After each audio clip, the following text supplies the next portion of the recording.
Mario,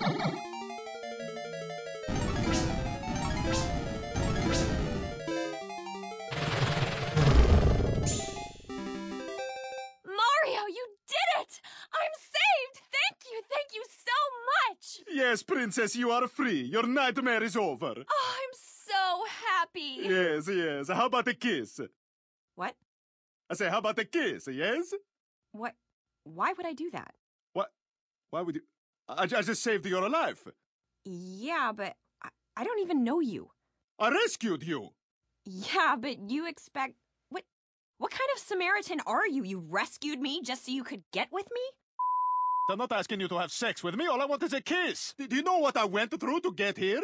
Ooh, you leaped a bunch of mushrooms. I'm so impressed. Well, you're the one who got captured by mushrooms. I mean, how the hell does that even happen? Don't flip this. I'm not. You got kidnapped by something that goes on a salad. Okay, it's a little more complicated. And by the way, I did not just leap a bunch of mushrooms. There were also these turtle shell things I had to jump over, and that was really hard. And the only help I got was every once in a while a gold star would appear up above me, and I would jump up and touch it, and it would go let,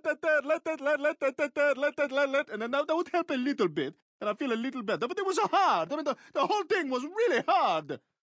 I'm not kissing you. Okay, screw this, screw it. Hey, Dragon, you can have her.